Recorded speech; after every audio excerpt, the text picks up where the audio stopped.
નમસ્તે વિદ્યાર્થી મિત્રો. આજે આપણે આર્યભટ્ટનું જે બોર્ડ છે 8051, તો આ બોર્ડ ખૂબ જ કોમ્પેક્ટ છે અને બહુ ઇઝી રીતે તમે આના ઉપર પ્રોગ્રામિંગ કરી શકો છો. અને એટલા માટે આપણે આપણા જે સબ્જેક્ટ છે માઇક્રો કંટ્રોલર, એની અંદર 8051ના પ્રોગ્રામ કરવા માટે આપણે આ બોર્ડનો યુઝ કરવાના છીએ. તો સૌથી પહેલાં આપણે આ બોર્ડ વિશે થોડીક માહિતી મેળવી લઈએ. સૌથી પહેલાં સ્ટાર્ટ કરીએ તો એને સપ્લાય કઈ કઈ જગ્યાએથી આપી શકાય છે. તો તમે એને બે જગ્યાએથી સપ્લાય આપી શકો છો. એક આ ઇનપુટ જેક જે પાવર એડેપ્ટર આવે છે, તો આ પાવર એડેપ્ટર થ્રુ તમે પાવર એડેપ્ટરની કેપેસિટી 6 થી 12 વોલ્ટ સુધીનું કોઈ પણ પાવર એડેપ્ટર આની અંદર નાખી, 5 વોલ્ટનું પણ ચાલે, કારણ કે બેઝિકલી 8051 જે આઈસી છે એ 5 વોલ્ટ ઉપર ચાલતી આઈસી છે. તો 5 વોલ્ટથી લઈ અને 12 વોલ્ટનું કોઈ પણ એડેપ્ટર તમે આની અંદર નાખશો તો આ તમારી જે આખું બોર્ડ છે એ આર્યભટ્ટનું બોર્ડ એ સ્ટાર્ટ થઈ જશે. પણ જનરલી આપણે આ અહીંયા ચાર્જર ક્યારે કનેક્ટ કરતા હોય છે, એકવાર આપણે પ્રોગ્રામ નાખી દઈએ, આપણી એપ્લિકેશન બિલ્ડ કરી દઈએ, પછી આપણે અહીંયા પાવરનો યુઝ કરતા હોઈએ છીએ. બીજું છે, તમે પાવર સપ્લાય આપવા માટે આ જે પ્રોબ દેખાય છે બી ટાઈપનો કેબલ, એનો યુઝ કરી શકો છો. તો એના માટે તમને એક યુએસબી A to B કેબલની જરૂર પડશે. હવે A to B કેબલ એટલે કેવું, તો એક જગ્યાએથી યુએસબી છે સિમ્પલ તમારું, અને બીજી જગ્યાએથી આ ટાઈપનું જે આર્ડિનોના બોર્ડમાં હોય છે એ રીતનું કનેક્શન છે. તો આ જે એ ટાઈપનો કેબલ છે એ તમારો જશે અહીંયા આપણા આર્યભટ્ટના બોર્ડમાં, અને યુએસબી છે એ તમે આપશો તમારા કોમ્પ્યુટર અથવા તો લેપટોપની અંદર. તો જેવું તમે એ આપશો એટલે શું થશે, તમારું જે આ બોર્ડ છે એ સ્ટાર્ટ થઈ જશે, એને પાવર મળી જશે. તો આપણે જ્યારે પ્રોગ્રામ અંદર એન્ટર કરવો હોય ત્યારે આપણે આ યુએસબી A to B ટાઈપનો કેબલ છે એનો યુઝ કરશું.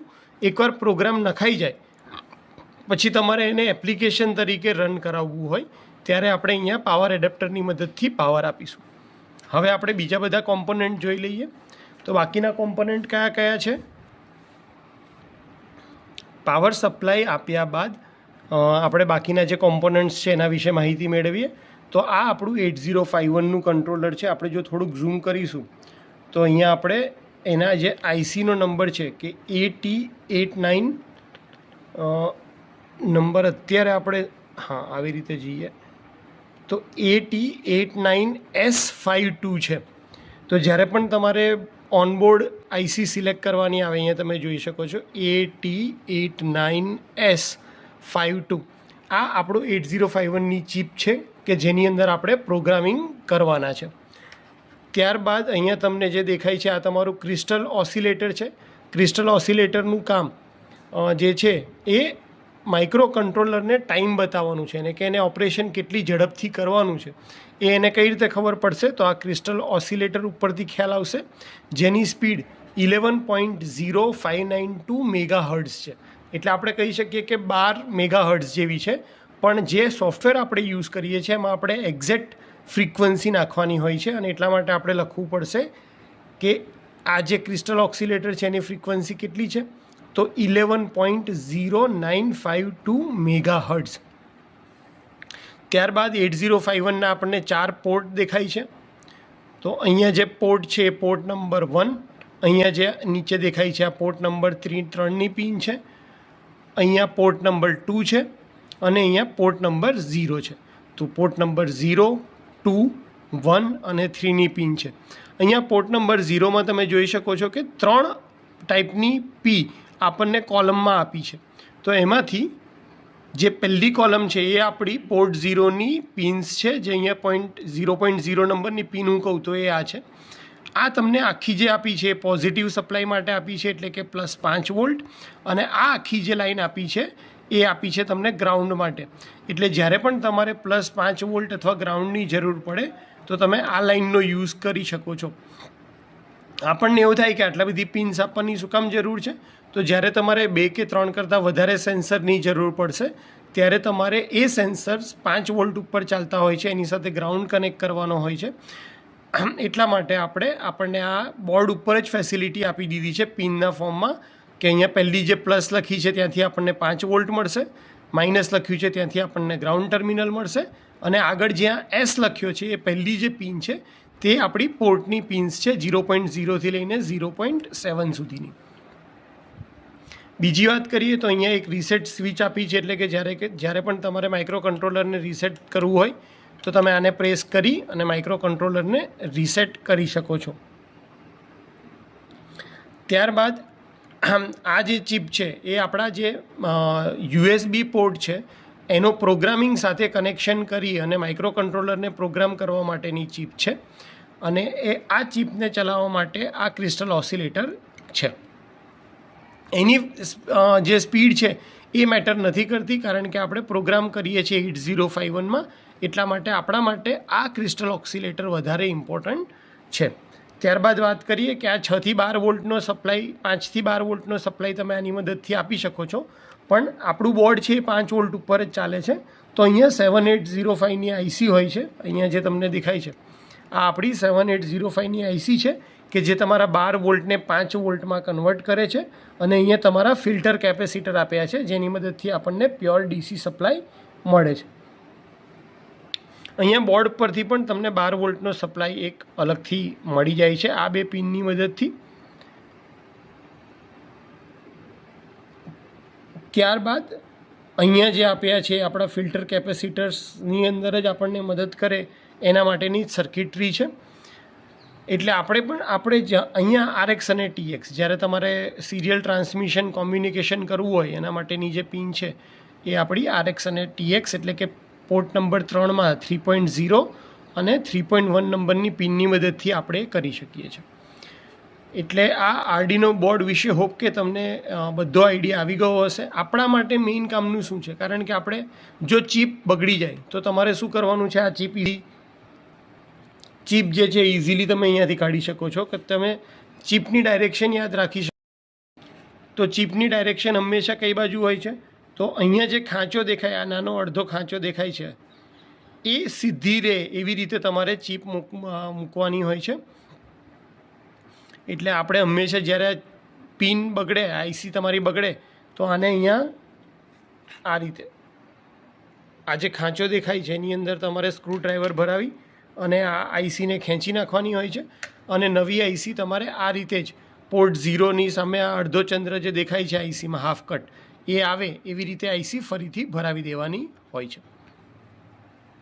તો આ આઈસીની અંદર આપણે કશું જ નથી કરી શકવાના, આપણે ખાલી એક્સટર્નલ કનેક્શન કરવાના હોય છે. તો એની અંદર સૌથી પહેલું કનેક્શન કયું આવશે, તો તમારો આ USB A to B cable છે, કે જે તમારે USBથી સપ્લાય આપી અને બોર્ડને ચાલુ કરવાનું હોય છે. અને તમારા પોર્ટના કનેક્શન, એટલે કે ધારો કે તમારે LED ગ્લો કરાવવી હોય તો તમને LED જોશે, રેઝિસ્ટન્સ જોશે, એ બધા કોમ્પોનન્ટના કનેક્શન તમારે આ પોર્ટ સાથે કરવાના હોય છે. આપણે થિયરીમાં પણ જોઈ ગયા છે કે વધારે ઇમ્પોર્ટન્ટ શું છે, તો વધારે ઇમ્પોર્ટન્ટ છે કે પોર્ટ નંબર 0, 2 અને 3 પાસે અલ્ટરનેટ ફંક્શન છે, જ્યારે પોર્ટ 1 એક એવો પોર્ટ છે કે જેનું કોઈ અલ્ટરનેટ ફંક્શન નથી. એટલે બને ત્યાં સુધી આપણે એવી ટ્રાય કરશું કે આપણા જે કોમ્પોનન્ટ છે એ આપણે પોર્ટ 1માં કનેક્ટ કરીએ. જો તમે એક્સટર્નલ મેમરી યુઝ નથી કરતા તો તમે પોર્ટ 0 અને પોર્ટ 2 જે છે એને યુઝ કરી શકો છો. તમે ટાઈમર ફંક્શન યુઝ નથી કરતા તો એ વખતે તમે પોર્ટ 3 પણ યુઝ કરી શકો છો. પણ એ અલ્ટરનેટ ફંક્શન હોવાને લીધે આપણી પહેલી પ્રાયોરિટી હંમેશા એવી રહેશે કે આપણે આપણા જે કોમ્પોનન્ટ છે, LED છે, 7 સેગમેન્ટ ડિસ્પ્લે છે, LCD છે, સર્વો મોટર છે, સ્ટેપર મોટર છે, એ બધાનું કનેક્શન પહેલાં પોર્ટ નંબર 1થી કરવા ટ્રાય કરીશું. એટલે આપણા કનેક્શન પોર્ટ નંબર 1 સાથે હશે. અહીંયા USBમાં આપણે કનેક્ટ કરી દઈશું કેબલ, અને ત્યારબાદ પ્રોગ્રામિંગ સોફ્ટવેર કેલની મદદથી આપણે કોડ નાખશું અંદર, અને કોડમાંથી હેક્સ કોડ જનરેટ કર્યા બાદ પ્રોગ ISP સોફ્ટવેરની મદદથી આપણે એ કોડ આની અંદર નાખીશું. તો એ આપણે આર્ડિનો બોર્ડના બીજા પાર્ટની અંદર જોશું કે આપણને કયા કયા સોફ્ટવેરની જરૂર પડે છે. આ હતું આપણું હાર્ડવેર ઇન્ટ્રોડક્શન, કે જેની મદદથી તમે તમારા આર્યભટ્ટ બોર્ડ વિશે માહિતી મેળવી શકો, એના કોમ્પોનન્ટ કયા કયા છે એ જાણી શકો, અને એને કઈ રીતે પાવર આપી શકો એ વિશે આપણે માહિતગાર થયા. આ વિડીયો શાંતિથી જોવા માટે થેન્ક યુ સો મચ. નમસ્તે વિદ્યાર્થી મિત્રો, આજે આપણે સોફ્ટવેર પાર્ટને શીખવાના છીએ કે આપણી પાસે આ જે 8051 આર્યભટ્ટાનું જે બોર્ડ છે એને મારે કનેક્ટ કરવું હોય તો હું કઈ રીતે એને કોમ્પ્યુટર સાથે કનેક્ટ કરી અને પ્રોગ્રામિંગમાં એનો યુઝ કરી શકીશ. તો એના માટે આપણે લાઈવ જ આખો ડેમો જોવાના છે કે મારી પાસે અત્યારે કોમ્પ્યુટરમાં કોઈ સોફ્ટવેર નથી. જેવું હું ડાયરેક્ટ આ આર્યભટ્ટાનું બોર્ડ છે એ USB A to B cable સાથે કનેક્ટ કરીશ તો શું ફરક પડે છે અને કઈ રીતે આપણે ચેક કરવાનું, આપણને ક્યારે ખબર પડે કે આ બોર્ડ રેડી છે, એ આપણે શીખવાના છીએ. તો સૌથી પહેલાં તમારે ડિવાઇસ મેનેજરની અંદર જવાનું હોય છે. ડિવાઇસ મેનેજરની અંદર અધર ડિવાઇસીસનું એક આ ઓપ્શન આવે છે. અત્યારે હવે જો હું શું કરી રહ્યો છું તો હું આ આર્યભટ્ટ બોર્ડનો સપ્લાય કાઢી રહ્યો છું. તો તમે જોઈ શકો છો કે અધર ડિવાઇસીસની અંદર આપ સર્વરની નીચે એક પહેલાં આવતું હતું એ ઓપ્શન જતો રહ્યો છે. હવે હું કનેક્ટ કરું છું તો શું થાય છે, જો જેવું હું આ સપ્લાય કનેક્ટ કરીશ આર્યભટ્ટા બોર્ડને તો અહીંયા તમને દેખાશે એક USB ASP લખેલું ડ્રાઈવર. તો આ USB ASP એ ડ્રાઈવર છે જે શું કરે છે, આપણા આર્યભટ્ટ બોર્ડ અને કોમ્પ્યુટરને કનેક્ટ કરે છે. પણ તમને અહીંયા દેખાશે એક યલો કલરનો ટ્રાયેંગલ. એનો મતલબ કે આ ડ્રાઈવર હજી કમ્પ્લીટલી સેટ થયું નથી અને એટલા માટે આપણે આર્યભટ્ટ બોર્ડ અને આપણા લેપટોપ અથવા કોમ્પ્યુટરમાંથી ડેટા આપણે આની અંદર ટ્રાન્સફર કરી શકશું નહીં. આપણે ક્યારે ડેટા ટ્રાન્સફર કરી શકશું, જ્યારે આ USB ASP લખેલું જે ડ્રાઈવર છે એમાંથી આ યલો નીકળી જાય અને આપણને ડ્રાઈવર પરફેક્ટલી રન થતું દેખાડે ત્યારે. એના માટે આપણે બે સોફ્ટવેરની જરૂર પડશે. આપણે કેલનું સોફ્ટવેર નાખવાનું છે પ્રોગ્રામિંગ કરવા માટે. કેલ 8051ના પ્રોગ્રામ લખવા માટેનું સોફ્ટવેર છે કે આપણે કેલ સોફ્ટવેરની અંદર, કેલ સોફ્ટવેર કેવું દેખાય છે તો અહીંયા હું તમને એક લિંક આપી દઉં કે જેની મદદથી આપણે કેલ સોફ્ટવેર ડાઉનલોડ કરી શકીએ છીએ. આપણે સૌથી પહેલાં કેલ સોફ્ટવેર ડાઉનલોડ કરશું કે કેલ સોફ્ટવેરની મદદથી તમે 8051 માટેના પ્રોગ્રામ એસેમ્બલી અથવા C લેંગ્વેજની અંદર લખી શકો છો. પ્રોગ્રામ લખ્યા બાદ આપણે શું કરવું પડશે, તો એ પ્રોગ્રામની હેક્સ ફાઇલ જનરેટ કરવી પડશે. કેમ? કારણ કે આ જે આર્યભટ્ટ બોર્ડ છે 8051ના આપણા માઇક્રો કંટ્રોલર છે એને લેંગ્વેજ બીજી કોઈ આવડતી નથી, એને ખાલી હેક્સ કોડની લેંગ્વેજ ખબર પડે છે. એટલે એને આપણે હેક્સ કોડ નાખવો પડશે. પણ કેલ સોફ્ટવેર દ્વારા આપણે હેક્સ કોડ જનરેટ કરી શકીએ છીએ, પણ એમાંથી ડાયરેક્ટ આપણે ડેટા આર્યભટ્ટ બોર્ડમાં નાખી શકતા નથી. તો આર્યભટ્ટ બોર્ડમાં આ હેક્સ કોડ નાખવા માટે આપણને બીજું એક સોફ્ટવેર જરૂર પડશે જેનું નામ છે પ્રોગ ISP. અહીંયા તમને પહેલું સોફ્ટવેર જે મેં દેખાડ્યું કેલ માઇક્રોવિઝન સોફ્ટવેર, તો કેલનું કામ શું છે, તો 8051ના બોર્ડ માટેના પ્રોગ્રામ એસેમ્બલી અથવા તો C લેંગ્વેજમાં લખવા માટે આ બોર્ડ યુઝ થાય છે. બીજું કયું છે આપણું પ્રોગ ISP સોફ્ટવેર. આનું કામ શું છે, તો કે પ્રોગ ISP સોફ્ટવેરની મદદથી આપણે જે હેક્સ કોડ જનરેટ કર્યો કેલ સોફ્ટવેરમાં એ હેક્સ કોડને આર્યભટ્ટ બોર્ડમાં ટ્રાન્સફર કરવા માટે આપણે પ્રોગ ISP સોફ્ટવેરની જરૂર પડશે. અને આ ડેટા ક્યારે ટ્રાન્સફર થઈ શકશે, જ્યારે આપણું ડ્રાઈવર એટલે કે આ USB A to B જે કેબલ છે એના થ્રુ આપણું આર્યભટ્ટ બોર્ડ અને આપણું લેપટોપ અથવા કોમ્પ્યુટર કનેક્ટ કરેલું હશે ત્યારે. તો એ ડ્રાઈવર સોફ્ટવેર માટે આપણે આ ત્રીજું જે છે એને ડાઉનલોડ કરી દઈશું.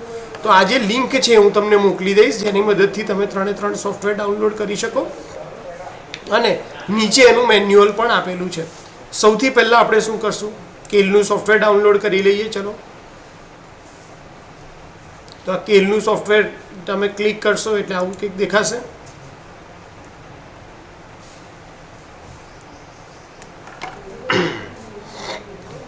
આ લાઈવ વિડીયો મેં રાખ્યો છે જેથી તમને ખબર પડે કે એકચ્યુઅલમાં સોફ્ટવેર ઇન્સ્ટોલ કરતી વખતે કેટલો ટાઈમ લાગશે. ત્યાં સુધી આપણે બીજા સોફ્ટવેર પણ ડાઉનલોડ કરવા મૂકી દઈએ.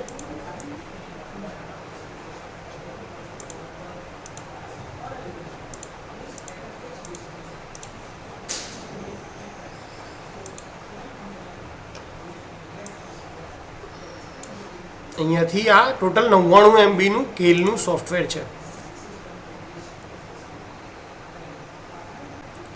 મેં ડાઉનલોડ એનીવે પર ક્લિક કર્યું છે અત્યારે.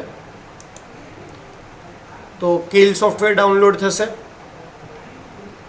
તમે કેલની ઓફિશિયલ સાઇટ ઉપરથી પણ આ સોફ્ટવેર ડાઉનલોડ કરી શકો છો, પણ મને આ ડાયરેક્ટ મળ્યું છે તો હું આનો યુઝ કરી લઉં છું. ત્યારબાદ બીજું સોફ્ટવેર એટલે કે પ્રોગ આઈએસપી. તો પ્રોગ આઈએસપી ખાલી નાનું 2 MBનું સોફ્ટવેર છે, એને પણ આપણે ડાઉનલોડ કરવા માટે મૂકી દઈએ. આ હજી થયું નથી ચાલુ ડાઉનલોડ થવાનું. હા, અહીંયા પહેલું મારા ખ્યાલથી પ્રોગ આઈએસપી ડાઉનલોડ થઈ ગયું છે. હવે આપણે આ 99 MB વાળા ઉપર એકવાર ફરીથી ક્લિક કરી જોઈએ. આટલી એ ઓકે, હવે ડાઉનલોડ સ્ટાર્ટ થઈ ગયું છે કેલ સોફ્ટવેર 99 MB વાળું. અને ત્યાં સુધી આપણે ત્રીજું જે છે એ પણ ડાઉનલોડ કરી દઈએ. ડ્રાઈવર સોફ્ટવેર આપણું છે એને પણ. તો આ ડ્રાઈવર સોફ્ટવેર જે છે એ 5 MBનું છે અને એને આપણે ડાઉનલોડ કરવા મૂક્યું.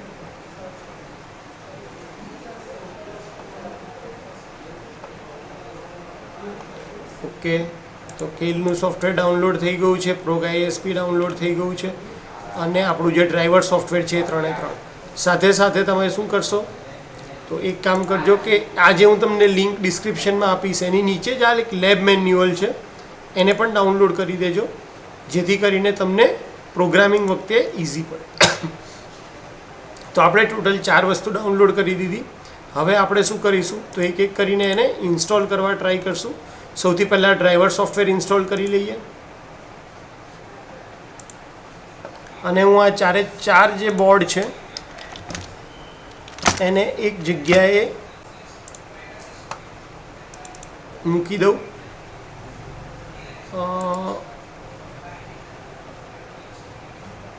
ન્યૂ ફોલ્ડરમાં આપણે અહીંયા 8051 લખી દઈએ. 8051માં હું આ 4 કોમ્પોનન્ટ મૂકી દઉં છું, એટલે પ્રોગ્રામિંગ અને ડ્રાઈવર ઇન્સ્ટોલ કરવું આપણને ઇઝી પડે. સૌથી પહેલાં એક ફોલ્ડર બનાવું છું અને જેને નામ આપી દઉં છું ડ્રાઈવર સોફ્ટવેર.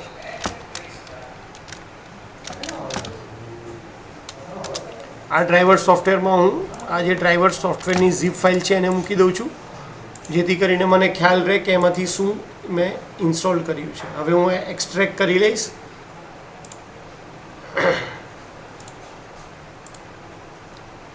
Extract here. તો આપણે આ 8051 ડ્રાઈવર સોફ્ટવેર જઈશ, USB ASPમાં જઈ અને અપડેટ ડ્રાઈવર કરીશ, બ્રાઉઝ માય કોમ્પ્યુટર ડ્રાઈવ્સ કરીશ, ધીસ PC D ડ્રાઈવ, 8051માં ડ્રાઈવર સોફ્ટવેર ISP અને એની અંદર વિન ડ્રાઈવરનું ફોલ્ડર હું સિલેક્ટ કરું છું અને અહીંયા ઓકે આપી દઉં છું અને એમાં નેક્સ્ટ કરું છું. હવે વિન્ડોઝ 10 અને વિન્ડોઝ 11 એમાં આ પ્રકારની એક તકલીફ થાય છે કે એ લોકો આપણને જે ડ્રાઈવર્સ છે એ ડાઉનલોડ કરવા દેતા નથી, અંદર ઇન્સ્ટોલ કરવા દેતા નથી, સેફટી રીઝનને લીધે. અને એટલા માટે ઘણીવાર શું થાય છે, હું અત્યારે એકવાર પહેલાં ડાઉનલોડ થઈ જશે પછી પણ જો ઇન્સ્ટોલ નહીં થાય તો મારે હું તમને એક લિંક આપીશ અને એમાં વિડીયો જે છે એ પ્રમાણે તમારે સ્ટેપ પરફોર્મ કરવાના રહેશે. આમાં આપણે પણ એ સ્ટેપ પરફોર્મ કરવાના જ છે અને એના માટે આપણે શું કરવું પડશે તો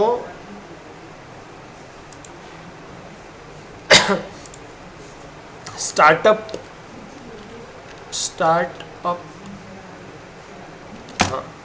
change Windows to advance startup option, આના ઉપર આપણે ક્લિક કરવાનું રહેશે. આ ક્લિક કર્યા બાદ આપણે વિન્ડોને રીસ્ટાર્ટ કરવાના રહેશે. આ જે એડવાન્સ સ્ટાર્ટઅપ છે એના પર જઈ અને આપણે સ્ટાર્ટ કરવાની રહેશે. ત્યારબાદ આપણને ઓપ્શન આપશે જેમાં જઈ અને આપણે સ્ટાર્ટઅપની અંદર જે વિન્ડોઝ હોય છે સ્ટાર્ટઅપમાં એની અંદર એક હોય છે કે ડિજિટલ સર્ટિફિકેટ ડિસેબલ કરવાનો ઓપ્શન આવશે. એ હું તમને નહીં દેખાડી શકું આની અંદર. કેમ? કારણ કે આમાં હું જ્યારે રિસ્ટાર્ટ કરીશ ત્યારે વિડીયો રેકોર્ડિંગ બંધ થઈ જવાનું છે.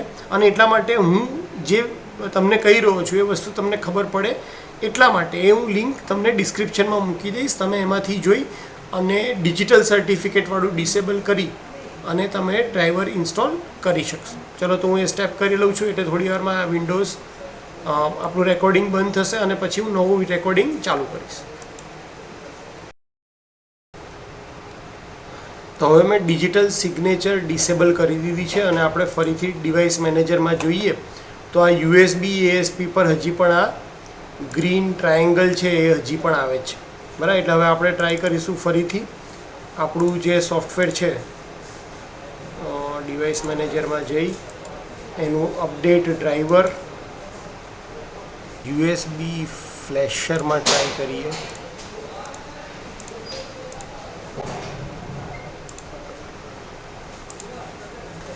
ઓકે, તો USB ફ્લેશરમાં આપણે જેવું ટ્રાય કર્યું તો એકવાર ફરીથી હું જોઈ લઉં, દેખાડી દઉં તમને કે આ કઈ રીતે આવ્યું છે. આપણે શું કર્યું છે તો આપણું જે આ USB ASP હતું એના પર અપડેટ ડ્રાઈવર પર ગયા, બ્રાઉઝ માય કોમ્પ્યુટર ફોર ડ્રાઈવર્સમાં ગયા, ત્યાં જઈ અને બ્રાઉઝમાં આ ડ્રાઈવર સોફ્ટવેરની અંદર USB ISP ફ્લેશર જે હતું એની અંદર આપણે આ ફોલ્ડર સિલેક્ટ કર્યું, USB ISP ફ્લેશર, અને ઓકે આપ્યું અને નેક્સ્ટ કર્યું. તો આપણે કારણ કે ડિજિટલ સિગ્નેચર ડિસેબલ કર્યું એટલા માટે આ ઓપ્શન આપણને અત્યારે આવે છે કે install this driver software anyway. આપણે ઇન્સ્ટોલ કરી દઈશું. તો આ સક્સેસફુલી ઇન્સ્ટોલ થઈ ગયું અને હવે અહીંયા તમે જોઈ શકો છો કે ગ્રીન ટ્રાયેંગલ જે હતો એ નીકળી ગયો છે. આ સૌથી મોટું ટાસ્ક છે. આ તમારે જ્યારે આ 8051 આર્યભટ્ટ બોર્ડ ઉપર કામ કરવું હોય, સ્પેશિયલી વિન્ડોઝ 7 ઉપર વાંધો નથી આવતો, પણ વિન્ડોઝ 10 અને 11 ઉપર કામ કરવું હોય ત્યારે તમારે ખાસ એન્શ્યોર કરવું પડશે કે તમારું આ USB ASP driver perfectly updated હોય. આપણું આ ટાસ્ક થઈ ગયું. હવે આપણે શું કરશું તો બંને ડ્રાઈવર ઇન્સ્ટોલ એટલે બંને સોફ્ટવેર ઇન્સ્ટોલ કરી લેશું. ડી ડ્રાઈવમાં જઈ અને હવે આપણે પહેલાં કેલ ઇન્સ્ટોલ કરશું. યસ આપી દઈએ, નેક્સ્ટ આપી દઈએ, આઈ એગ્રી, નેક્સ્ટ. સી ડ્રાઈવમાં અહીંયા તમારું બેઝિક્સ ઇન્ટ્રોડક્શન માંગશે તો તમે કોઈ પણ તમારી ડિટેલ બેઝિક આપી શકો છો અને ઈમેલ આઈડી પણ તમે સાચું તમારું નાખવું હોય તો તમે નાખી શકો છો, વાંધો નથી. નેક્સ્ટ કરશો એટલે આમ દ્વારા જે આ કેલ સોફ્ટવેર છે ઇન્સ્ટોલ થઈ જવાનું ચાલુ થશે. આની અંદર શો રિલીઝ નોટ્સ આપણે જોવાની જરૂર નથી એટલે હું અનચેક કરું છું. અને એડ એક્ઝામ્પલ પ્રોજેક્ટ્સ, તો આપણે આમાંથી કોઈ પ્રોજેક્ટ્સ યુઝ કરી શકીએ એટલે આને હું ટીક રાખું છું અને ફિનિશ પર ક્લિક કરી દઉં છું. તો આપણું કેલ વર્ઝન જે છે સોફ્ટવેર એ ડાઉનલોડ થઈ ગયું અને ડેસ્કટોપ ઉપર એ કંઈક આવી રીતે દેખાતું હશે. અત્યારે અહીંયા નથી આવ્યું તો આપણે અહીંયાથી લખીશું જેવું KEIL. તો આ ગ્રીન કલરની અંદર કેલ માઇક્રોવિઝન 5 આવું લખેલું આવે છે અને તમે ઓપન કરશો એટલે આ રીતે કંઈક તમને એનો ઇન્ટરફેસ દેખાશે. કેલ નાખ્યા પછી આપણે બીજું સોફ્ટવેર ઇન્સ્ટોલ કરશું, એ છે આપણું પ્રોગ ISP. તો પ્રોગ ISP માટે ડાયરેક્ટ એની જે એપ્લિકેશન છે એને તમે રન કરશો એટલે તમને આ ટાઈપનો ઇન્ટરફેસ દેખાઈ જશે. આમાં સારી વાત એ છે કે તમારું જો ડ્રાઈવર અપડેટેડ હશે તો જ આ જે પ્રોગ્રામ અને એની નીચે ISP લખેલું છે આ ગ્રીન કલરમાં હશે. જેવું હું અહીંયાથી આ આર્યભટ્ટના બોર્ડમાંથી USB ડિવાઇસ કાઢી નાખીશ જો તો એ તરત કયા કલરમાં થઈ ગયું, ગ્રે કલરની અંદર થઈ ગયું. અને જેવું આ એન્ટર કરીશ તો તરત શું દેખાડશે, ગ્રીન કલરમાં. ગ્રીન કલરમાં છે એનો મતલબ તમારા બધા જ ડ્રાઈવર સોફ્ટવેર એકદમ પરફેક્ટ છે અને તમે હેક્સ ફાઇલ આ ISP સોફ્ટવેરની મદદથી આ ડ્રાઈવની અંદર નાખી શકો છો. ઓકે, ચલો તો હવે હું શું કરું છું, કેલની અંદર મારે પ્રોગ્રામ લખવો છે LED માટે. તો સૌથી પહેલાં હું પ્રોજેક્ટ્સમાં જઈશ. ઓકે, અત્યારે આપણે આટલું રાખીએ કારણ કે આ પ્રોસેસ થશે કે કઈ રીતે તમે 3 સોફ્ટવેર ઇન્સ્ટોલ કર્યા, તમારું ડ્રાઈવર કઈ રીતે ઇન્સ્ટોલ થયું અને માઇક્રો કેલ જે સોફ્ટવેર છે એ અને પ્રોગ આઈએસપી સોફ્ટવેર તમે કઈ રીતે ઇન્સ્ટોલ કર્યું અને કઈ રીતે ડ્રાઈવરને પરફેક્ટ કર્યું એટલું તમને આ વિડીયો ઉપરથી ખ્યાલ આવી જશે. બરાબર, તો હોપ કે તમને બધો ખ્યાલ આવી ગયો હશે. નેક્સ્ટ આપણે જોશું કે કઈ રીતે કેલની અંદર આપણે એક પ્રોગ્રામ લખી અને એને હાર્ડવેરની અંદર ટ્રાન્સફર કરશું. નમસ્તે વિદ્યાર્થી મિત્રો, આજે આપણે જોવાના છીએ કે કઈ રીતે તમે કેલની અંદર પ્રોગ્રામ લખી શકો. તો સૌથી પહેલાં આપણે કેલ માઇક્રોવિઝન ઓપન કરશું. હવે તમારા દિમાગમાં સૌથી પહેલાં એક વસ્તુ એકદમ ક્લિયર થવી જોઈએ કે જ્યારે આપણે આ આર્યભટ્ટના બોર્ડ સાથે કામ કરીએ છીએ, આર્યભટ્ટ 8051ના બોર્ડ સાથે કામ કરીએ છીએ, ત્યારે આપણી પહેલી પ્રાયોરિટી હોવી જોઈએ કે આપણે પ્રોગ્રામ લખી અને એનો હેક્સ કોડ જનરેટ કરીએ.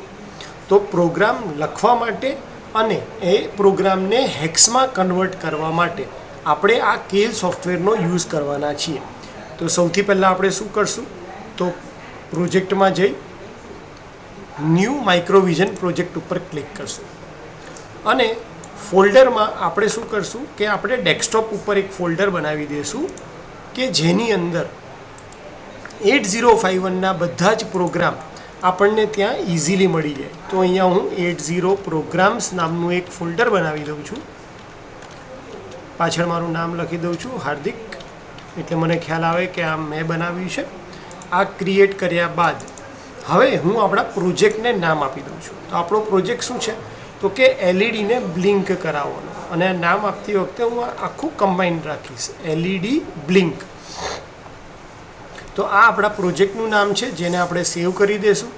જેવું આપણે સેવ કરશું એટલે આપણને આપણી ચિપ પૂછશે કે ભાઈ 8051ની ચિપનું નામ શું છે. તો આપણે હાર્ડવેરના પહેલા પાર્ટમાં ડિસ્કશન કર્યું હતું 8089S52.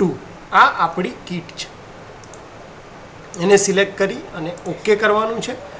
ઓકે કરી અને આપણે આ કોપી સ્ટાર્ટઅપ જે આવે છે, project folder and file, add file to project, તો એની અંદર આપણે ના પાડવાની છે.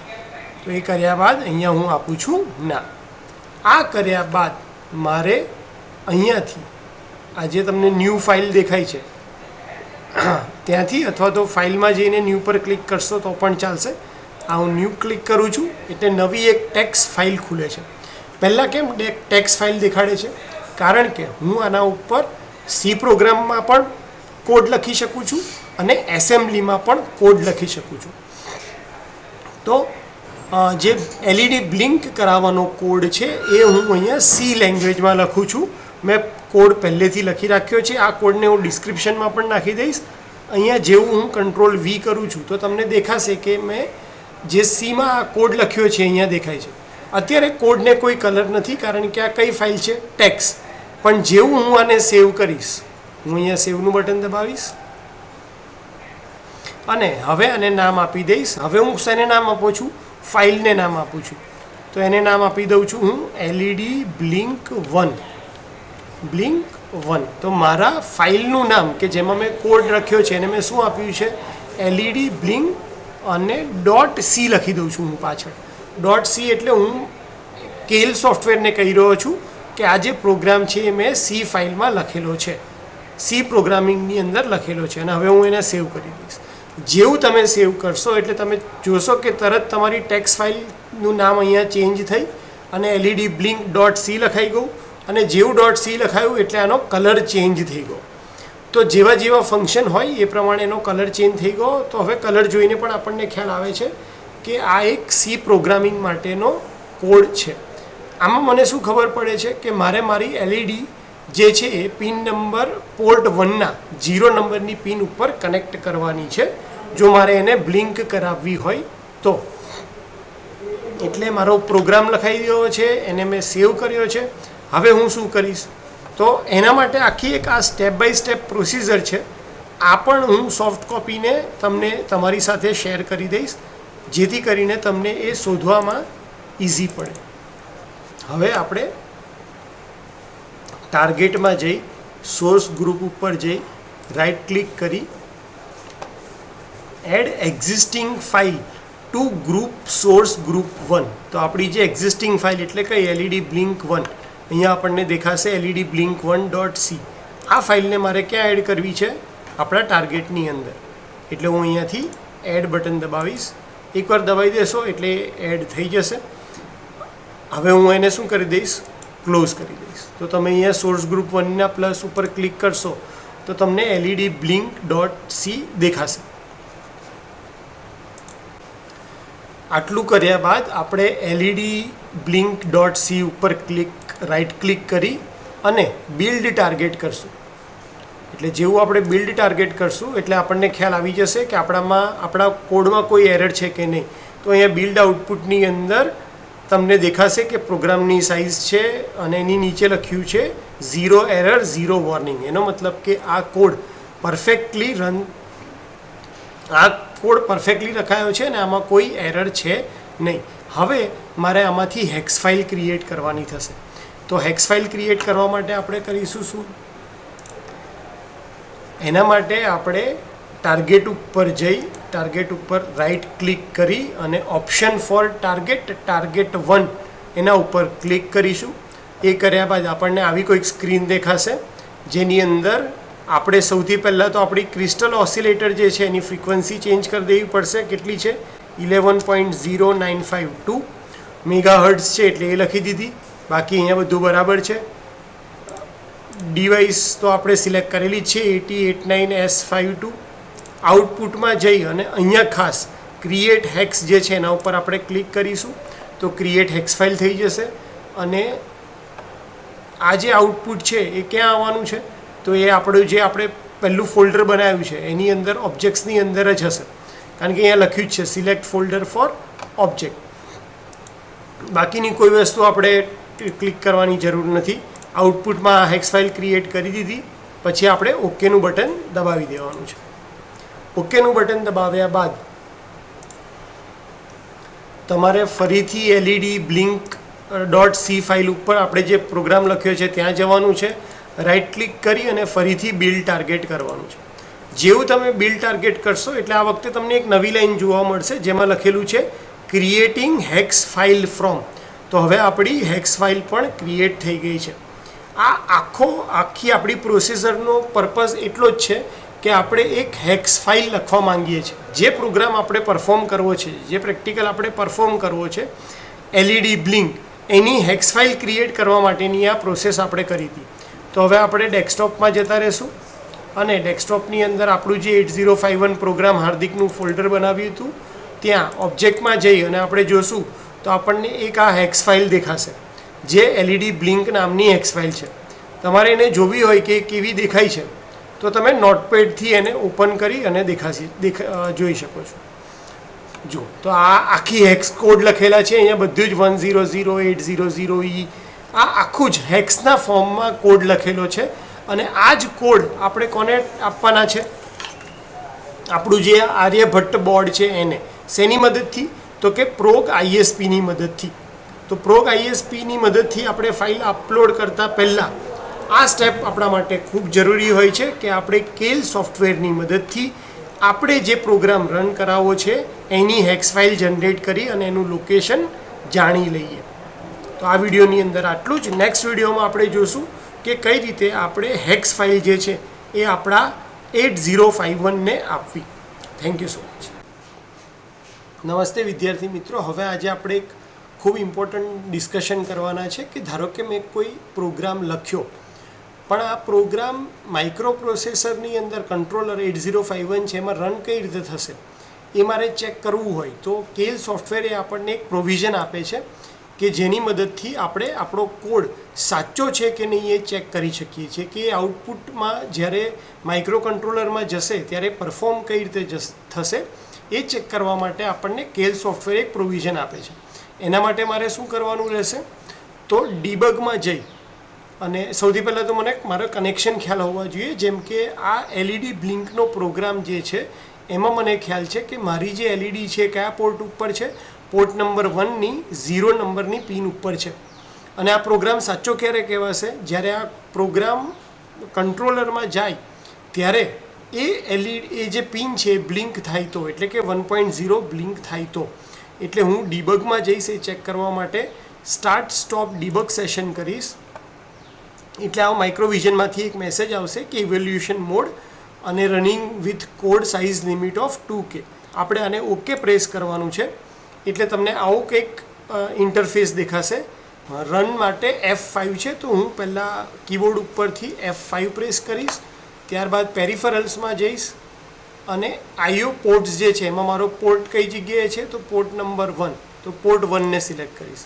તો પોર્ટ 1ને સિલેક્ટ કરવાથી તમે જોઈ શકશો કે અહીંયા જે 0 નંબરની પિન છે, પોર્ટ 1ની 0 નંબરની પિન એ કન્ટિન્યુઅસલી બ્લિંક થાય છે. તો આના ઉપરથી હું જેવું ફરીથી તો આ કન્ટિન્યુઅસ બ્લિંક થાય છે, એનો મતલબ કે મારો આ કોડ કેવો છે, સાચો છે. તો આ રીતે તમે કોઈ પણ પ્રોજેક્ટ માટે જ્યારે કોડ લખો ત્યારે એનો આઉટપુટ પ્રોપર થઈ રહ્યો છે કે નહીં, તો એ ચેક કરવું હોય તો આ રીતે એક પ્રોવિઝન આપણને મળે છે. એનો આપણે ફાયદો ઉઠાવી શકીએ છીએ અને એના ઉપરથી ચેક કરી શકીએ છીએ કે આપણે જે પ્રોગ્રામ લખ્યો એ બરાબર છે કે નહીં. પાછું નોર્મલ મોડમાં જવા માટે આપણે ડીબગમાં જઈ અને સ્ટાર્ટ સ્ટોપ ડીબગ સેશન છે એના ઉપર ક્લિક કરશું એટલે આપણો નોર્મલ વ્યૂ જે છે એ આવી જશે. તો હોપ કે તમને પ્રોગ્રામ ચેક કરતા અને કઈ રીતે આપણે આઉટપુટ આપણી પિન ઉપર આવે છે એ જોવું હોય તો એ તમને ખ્યાલ આવી ગયો હશે. Thank you so much. નમસ્તે વિદ્યાર્થી મિત્રો, આજે આપણે જોવાના છે કે આપણે આ આર્યભટ્ટ બોર્ડ જે છે એની અંદર તમે પ્રોગ્રામ કઈ રીતે અંદર એન્ટર કરશો. તો આપણે કેલ સોફ્ટવેરની મદદથી હેક્સ ફાઇલ તો ડેવલપ કરી લીધી છે, પણ એ હેક્સ ફાઇલને આની અંદર નાખવા માટે આપણે શું કરવું પડશે, તો આપણે પ્રોગા ESP સોફ્ટવેરનો યુઝ કરવો પડશે. તો હું સૌપ્રથમ શું કરું છું, પ્રોગા ESP સોફ્ટવેર જ્યાં છે એને ઓપન કરી લઉં છું. આ પ્રોગા ESP સોફ્ટવેર તમે જેવું ઓપન કરશો એટલે આવું કંઈક દેખાશે અને આપણે થોડુંક ઝૂમ કરી લઈએ. સારું, હવે તમે અહીંયા પ્રોગ્રામ સ્ટેટ છે ને એની અંદર જોઈ શકો છો કે PRG ISP એ ગ્રે કલરનું છે. કેમ? કારણ કે અત્યારે આર્યભટ્ટ બોર્ડ સાથે કશું કનેક્ટ કરેલું નથી. હવે હું આર્યભટ્ટ બોર્ડને USB કેબલ કોમ્પ્યુટરમાં મેં નાખ્યો છે અને આ એનો જે સપ્લાયનો બીજો USB B ટાઈપ છે એને હું આની અંદર નાખું છું. તો જુઓ અત્યારે તમને PRG ISP જે છે હવે આ ગ્રીન કલરમાં દેખાશે. અહીંયા આપણે સિલેક્ટ ચિપ કરી અને 8089S52 સિલેક્ટ કરી દઈશું. જ્યારે આ ગ્રીન કલરમાં આવી જાય એનો મતલબ કે તમારો જે કોડ છે એ તમે આરામથી આ બોર્ડમાં નાખી શકશો. ઘણીવાર ચિપ એનેબલ એરર આવતી હોય છે, એ ત્યારે બનતું હોય છે જ્યારે તમારા ફિઝિકલ કનેક્શન જે બોર્ડના હોય એ ગ્રાઉન્ડ સાથે પ્રોપર ના હોય અથવા તો તમે ડ્રાઈવર સોફ્ટવેર પ્રોપર ઇન્સ્ટોલ ના કર્યા હોય તો. એટલે પ્રોગા ISPમાં જઈ અને એકવાર તમારે વિન ડ્રાઈવરમાંથી આ જે સોફ્ટવેર છે ટેસ્ટ લીબ USB અને ટેસ્ટ લીબ USB વિન એ પણ એકવાર ઇન્સ્ટોલ કરી લેવાના. હવે આપણે પાછું પ્રોગ્રામિંગ ઉપર જતા રહીએ. તો અહીંયા હું શું કરું છું, આ ISP આપણું ઓપન કર્યું. હવે મારે પ્રોગ્રામ લોડ કરવો છે હેક્સ ફાઇલ, તો હું લોડ ફ્લેશમાં જઈશ અને આ મારો ઓબ્જેક્ટમાં જ્યાં મારી હેક્સ ફાઇલ અપલોડ થઈ છે એને સિલેક્ટ કરી અને ઓપનનું બટન દબાવીશ એટલે તમારી જે ફાઇલ છે એ આ સોફ્ટવેરમાં આવી ગઈ. અને જેવું હું ઓટો ઉપર ક્લિક કરીશ તો આ ફાઇલ હવે તમે જુઓ શું થાય છે. ઓટો ઉપર ક્લિક કરવાની સાથે જ અહીંયા આપણે વેરીફાઈ ફ્લેશ નહીં કરીએ તો પણ ચાલશે, બ્લેન્ક ચેક કરવાની જરૂર નથી અને વેરીફાઈ ફ્લેશ ચેક કરવાની જરૂર નથી. ઓટો બટન દબાવું છું તો અહીંયા જો નીચે આ ગ્રીન કલરનું છે એ આ જેવું તરત જ આખું રન થયું અને અહીંયા આપણને મેસેજ આવી ગયો કે ઇરેઝ સક્સેસફુલી અને તમારો જે પ્રોગ્રામ છે એ પણ આગળ જતો રહ્યો છે. એનો મતલબ કે હવે પ્રોગ્રામ મારા આર્યભટ્ટ બોર્ડની અંદર આવી ગયો છે. હંમેશા કનેક્શન કરતાં પહેલાં તમે જે પણ ફિઝિકલ કનેક્શન કરો એ સ્ટેપ તમારે લાસ્ટમાં રાખવાનું, જેથી કરીને જે ચિપ એનેબલ એરર આવતી હોય છે એ આવે નહીં અને તમે ઇઝીલી વસ્તુને પ્રોગ્રામને રન કરી શકો. હવે મેં આની અંદર પ્રોગ્રામ નાખી દીધો છે એટલા માટે મને ખ્યાલ છે કે આની પિન નંબર 1.0 ઉપર બ્લિંકિંગ થતું હશે. તમારે ચેક કરવું હોય તો તમે મલ્ટીમીટરની મદદથી ચેક કરી શકો છો. આપણે અત્યારે પણ કરીને તમને દેખાડીશું. તો અહીંયા આપણે આ મલ્ટીમીટરની મદદથી એ પણ ચેક કરી શકીએ છીએ કે આપણું એલઈડી બ્લિંક થઈ રહી છે કે નહીં. તો પોર્ટ 1ના 0 નંબરની પિન ઉપર આપણે એલઈડી મૂકી હતી, એટલે એક પિન હું ગ્રાઉન્ડ સાથે કનેક્ટ કરી દઈશ જે અહીંયા છે, અને બીજી પિન હું રાખીશ અહીંયા 1 ઉપર.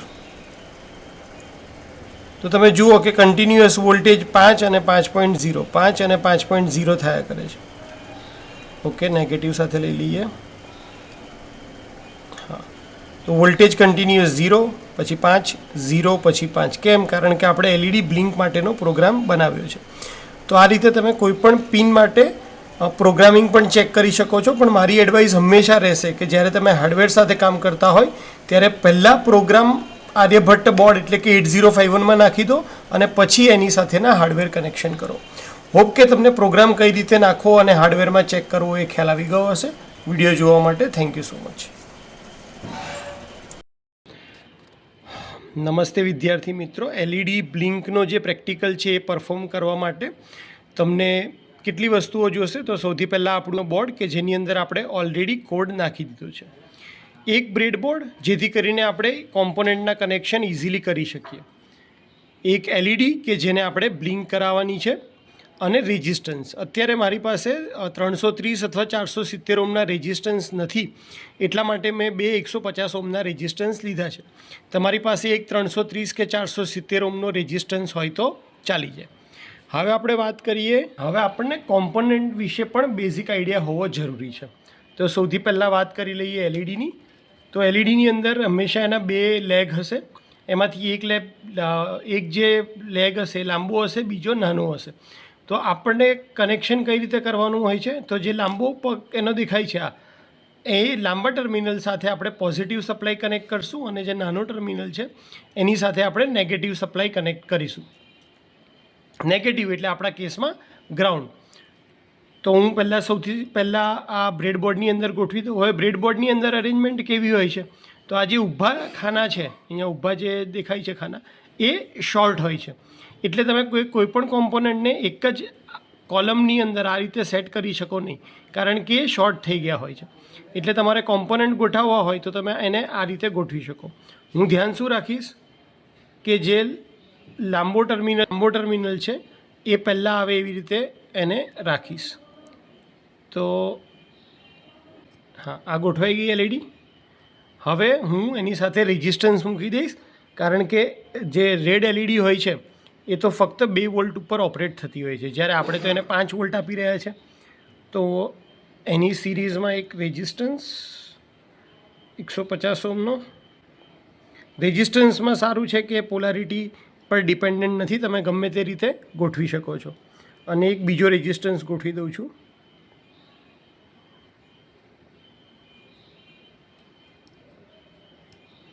તો હવે 2 રેઝિસ્ટન્સ મેં સિરીઝમાં ગોઠવી દીધા છે. આ મારો પોઝિટિવ ટર્મિનલ આપવાનો છે, અહીંયા મારે ગ્રાઉન્ડ આપવાનું છે. તો હું શું કરીશ, એક જમ્પર વાયરનો યુઝ કરીશ. જમ્પર વાયરમાં મેલ ટુ ફિમેલ કોન્ટેક્ટવાળા હશે. તો જેમાંથી ફિમેલ કોન્ટેક્ટ હશે એ હું ગ્રાઉન્ડ ટર્મિનલ સાથે કનેક્ટ કરીશ. આ જે ત્રીજી લાઈન આપણી છે એ ગ્રાઉન્ડ ટર્મિનલ માટે છે, અને આને અહીંયા રેઝિસ્ટન્સના ટર્મિનલ સાથે આપી દઈશ. અને પોઝિટિવ સપ્લાય જે આપવાનો છે એ આપણે આપીશું 1.0 નંબરની પિનમાંથી, કારણ કે આપણે ત્યાં એને ધ્યાનમાં રાખીને પ્રોગ્રામ બનાવ્યો છે. તો આ આપણો ટર્મિનલ છે, અને હું અહીંયા એને કનેક્ટ કરી દઉં છું. તો અહીંયા આપણી એલઈડી હવે બ્લિંક કરી રહી છે. કનેક્શન કઈ રીતે છે? 1.0માંથી મેં આપી દીધું છે કનેક્શન એલઈડીના પોઝિટિવ ટર્મિનલને, અને એલઈડીના નેગેટિવમાંથી મેં 300 ઓમ રેઝિસ્ટન્સ સિરીઝમાં બનાવ્યો છે. તમે 300 ઓમનો એક રેઝિસ્ટન્સ લગાડો તો પણ ચાલે. અને ગ્રાઉન્ડ ટર્મિનલને મેં આપી દીધો છે અહીંયા આર્યભટ્ટના ત્રીજી જે કોલમ છે એમાંથી, જ્યાં નેગેટિવ લખ્યું છે ત્યાંથી તમે ગ્રાઉન્ડ આપી શકો છો. તો આ રીતે આપણે હાર્ડવેર સાથે કનેક્શન કરીને પ્રોગ્રામ રન કરી શકીએ છીએ. પ્રોગ્રામ હાર્ડવેર કનેક્શન હંમેશા પાછળથી એટલા માટે કરવાનું કહું છું કે તમે આ પહેલેથી કનેક્શન કર્યા હોય તો અમુક પિન ઉપર ડેટા ટ્રાન્સફર કરવા માટેના પ્રોટોકોલ હોય છે, જે ફોલો ના થતા હોય તો તમને પ્રોગ્રામ આઈએસપી છે એ એરર આપી શકે. એટલા માટે હંમેશા આર્યભટ્ટ બોર્ડને પહેલાં તમારે પ્રોગ્રામ અંદર નાખી દેવાનો અને પછી જ એના ફિઝિકલ કનેક્શન કરવાના. Okay, thank you so much.